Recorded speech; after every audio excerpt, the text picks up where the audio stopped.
Welcome to this webinar. My name is Kim Knight, and in this webinar what I hope to do is to give what I feel is a much bigger picture of what is going on in the world today. And whether we want to acknowledge it or not, the truth is nothing happens by accident and everything happens for a reason. And that includes the coronavirus. Now, I came across this quote recently, which is pretty interesting considering the lockdown that a lot of people are experiencing in many countries around the world. And this quote was written by a very wise master nearly a century ago. There must be freedom to travel everywhere, in any direction, and in any country. By means of this free intercourse, members of the human family may get to know each other and to appreciate each other. Passports and visas should be discontinued because they are symbols of the great heresy of separateness. Now, I'm going to be coming back to this quote later, and I'm going to be coming back to this theme of separateness. So we'll come back to this later. Now, before we go on, I do want to share a quote which I have on the back of my business card. And it says, "All truth passes through 3 stages. First, it is ridiculed. Second, it is violently opposed.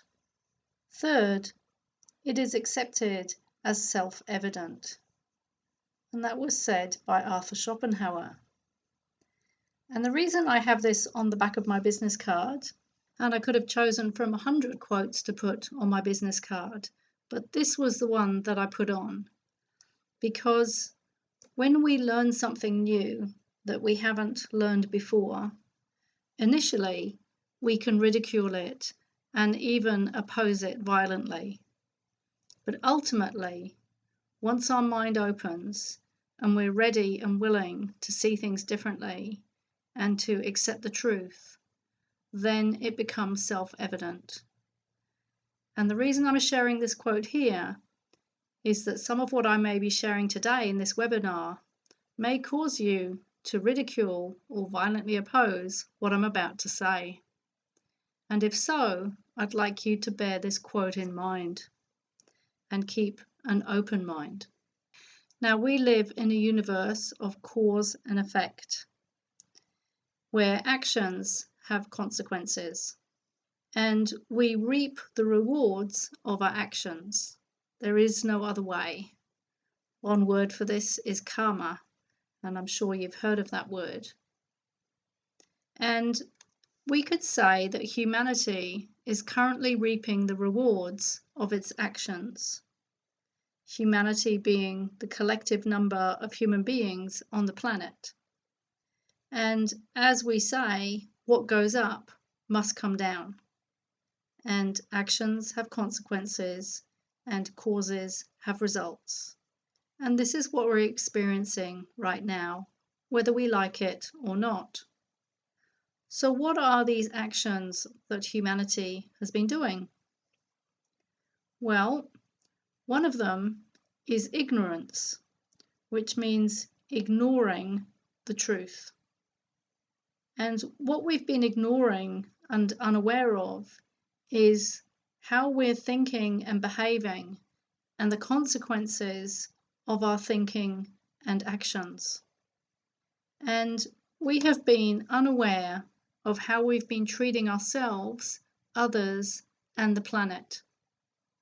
So this is individual and it is collective, and it is between humans, and it is between humans and everything else on the planet, whether that be nature, vegetation, animals, the environment at large. And really, we've been quite unaware of how disrespectful and uncaring we have been to ourselves, as well as others and the planet as a whole. And we have been unaware of what in the ageless wisdom teachings is called right relationship and right distribution. Right relationship means how we interact with anyone else or anything else. And right distribution is the ethical distribution of resources. And this is what we have had a huge amount of unawareness around in general, collectively, as humanity.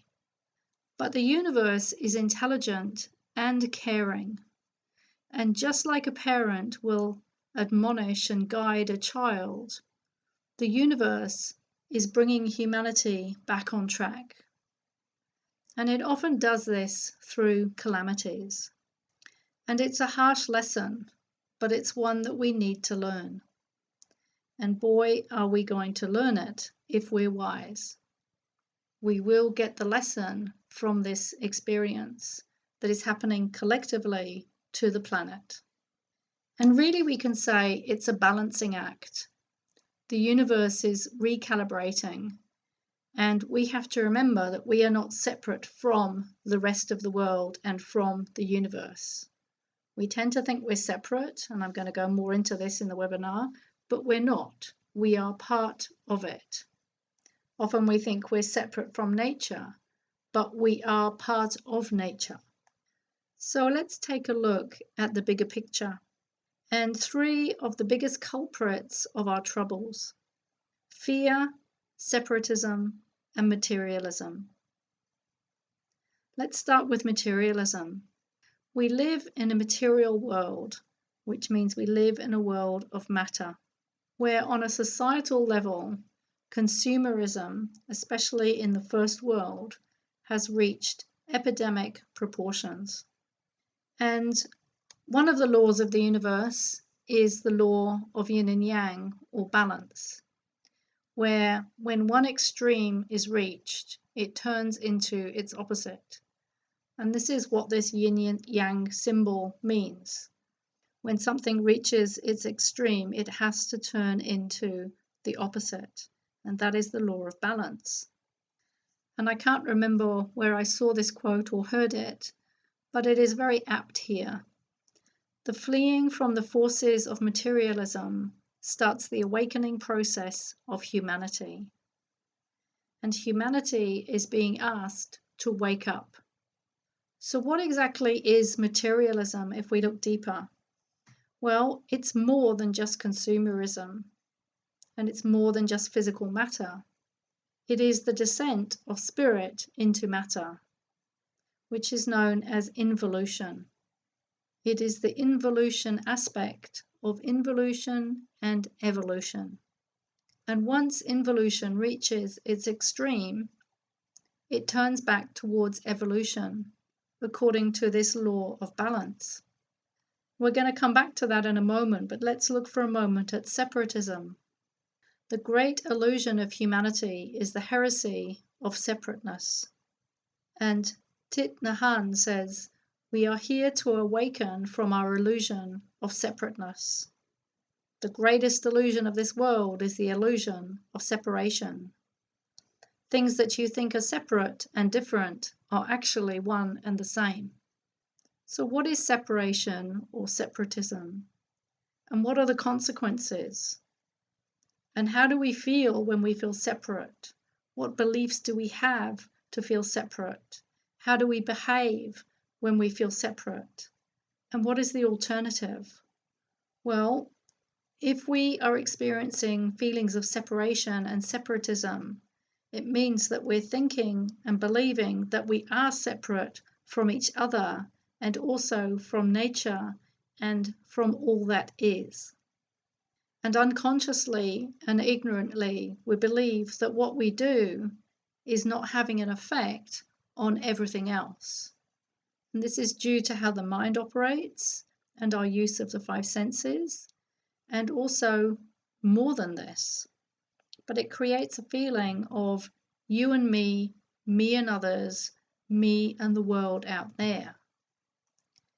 And when we feel separate, then we're going to experience isolation, aloneness, hopelessness, fear, even abandonment and fear of annihilation.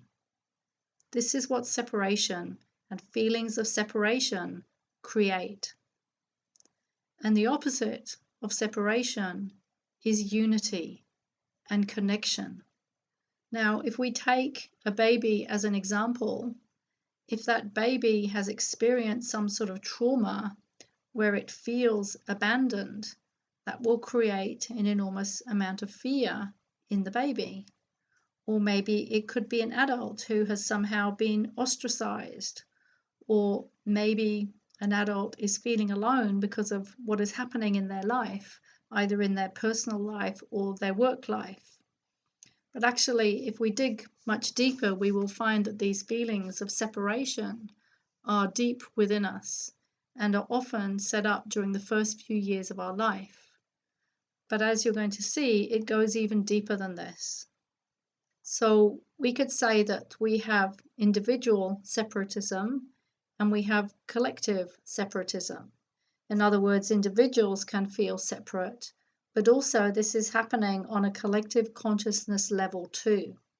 And if we ask ourselves, what or who are we really separated from? Whilst we may think it's people, actually we're going to find it's a lot more than this.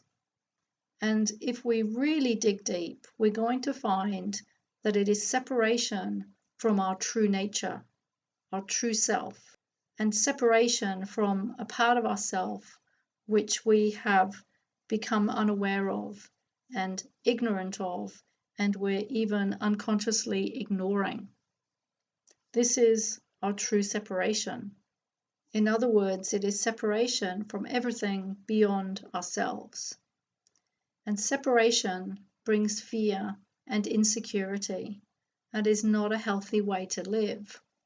And the thing to remember about this separation is that it is an illusion, which is why Thich Nhat Hanh says we are here to awaken from our illusion of separateness. And in the book Telepathy and the Etheric Vehicle, it is written, there is nowhere to be found any basis for separation or any possible point of separation or of essential division.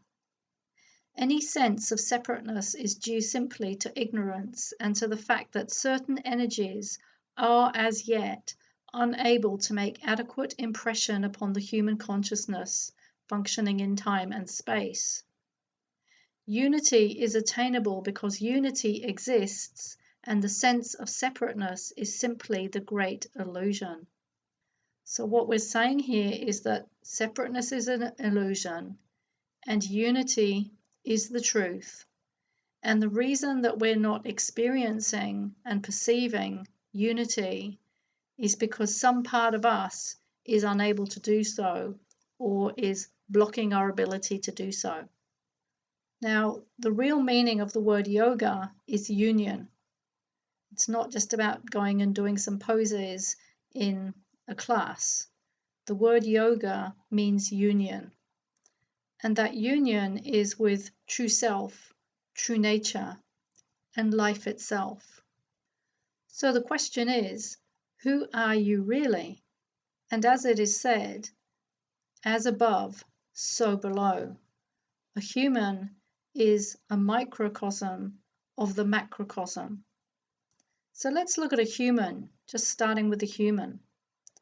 A human being is an organism, and an organism is a group of cells and tissues and organs and bones that come together and collectively is called an organism.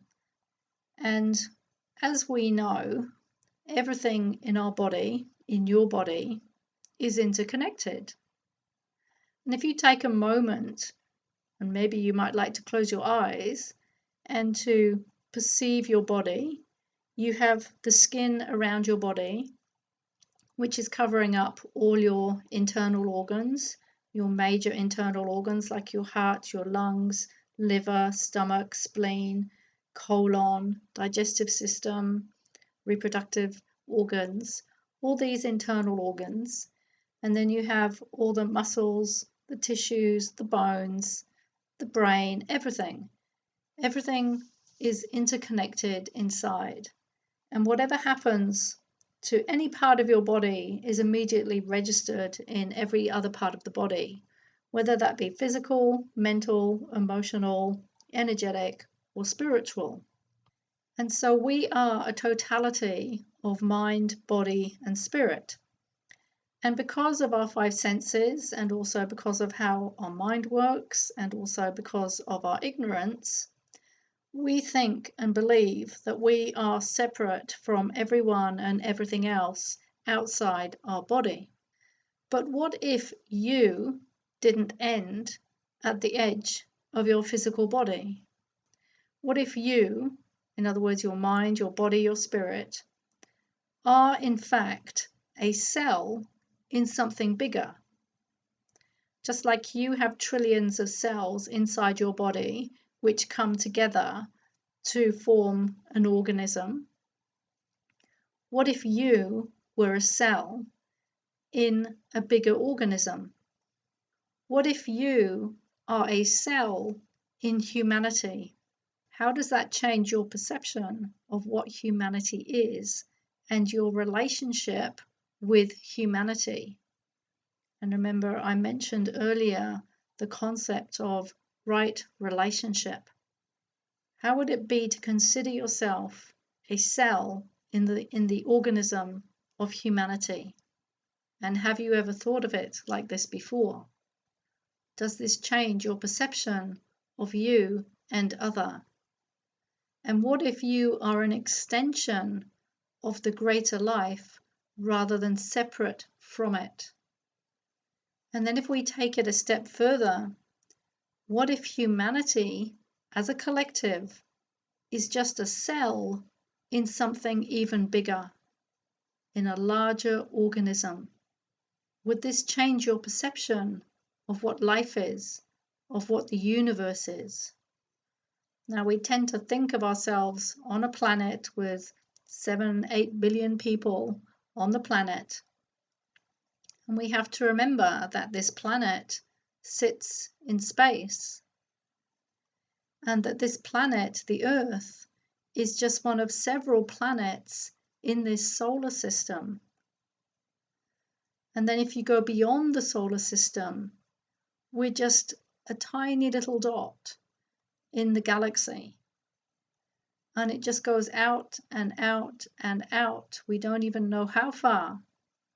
And how small are we as the Earth?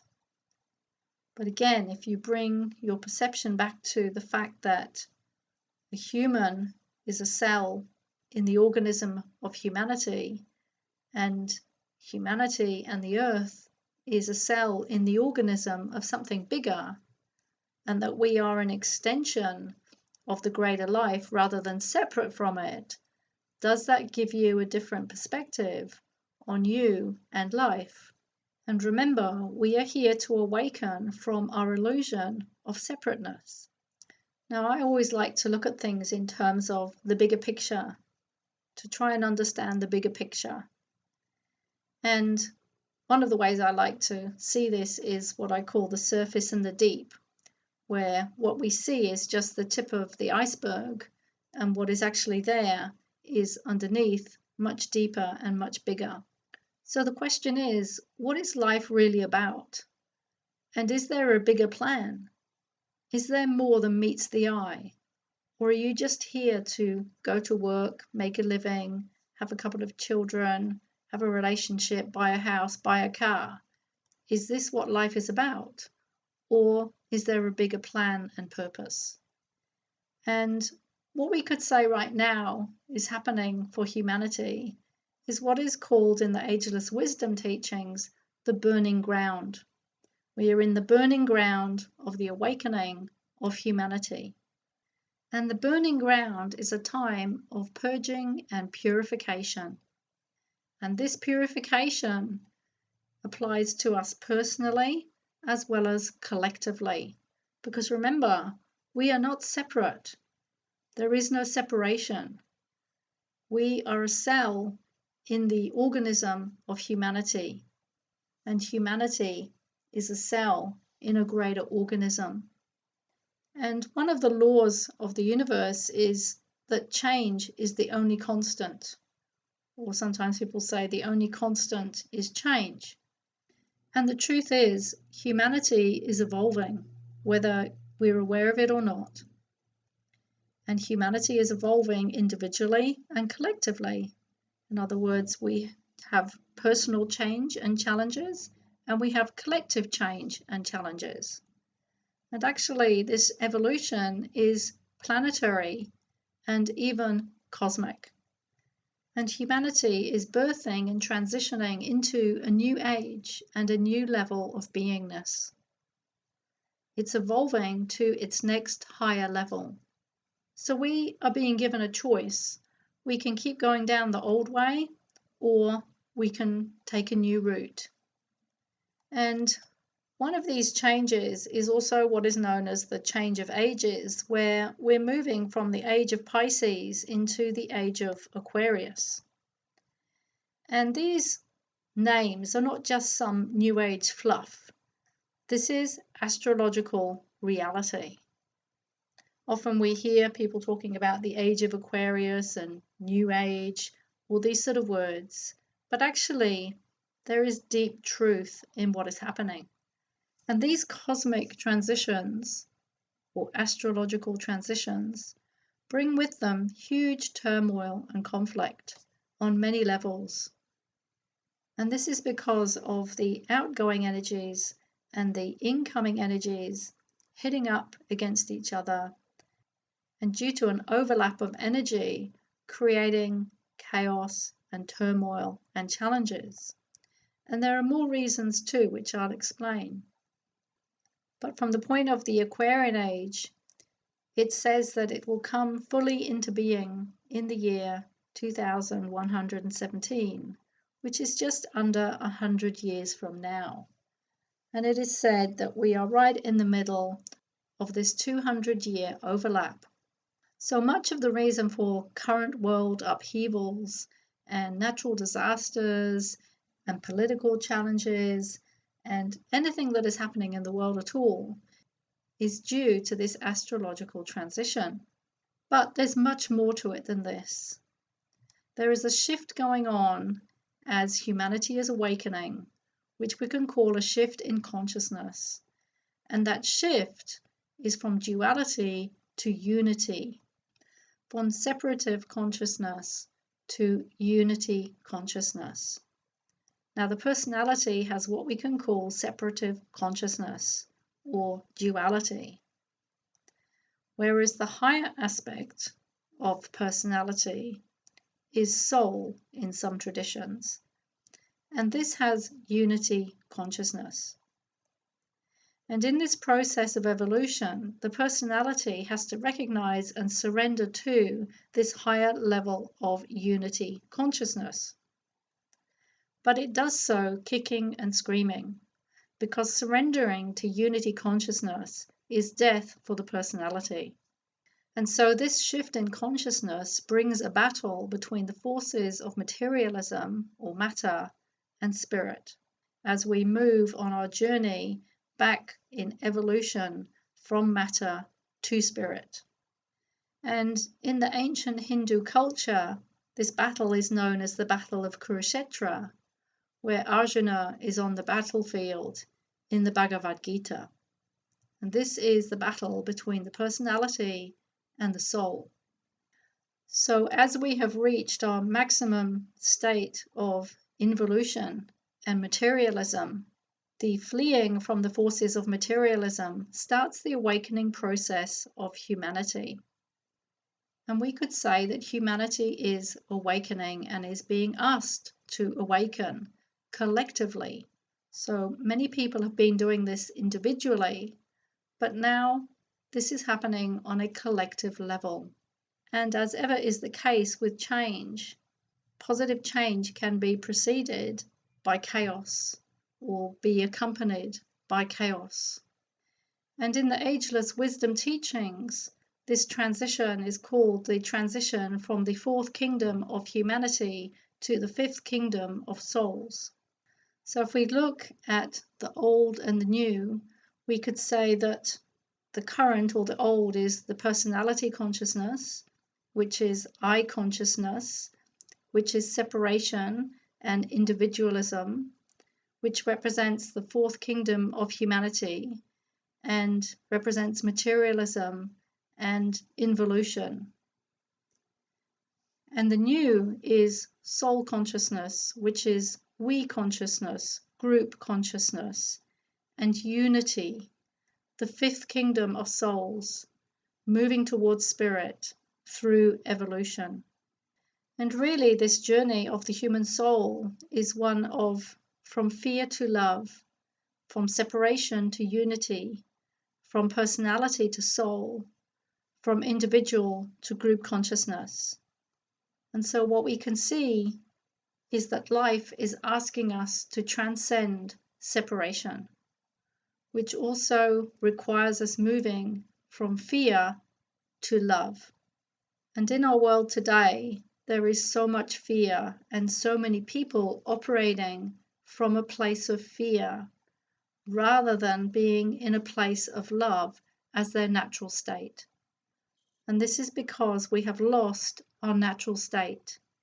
And now it's our time to restore our natural state, which is to be in a state of love and trust and harmony and peace. And this is the state of the soul. And this is our job, to move from personality to soul. So we are now at a choice point.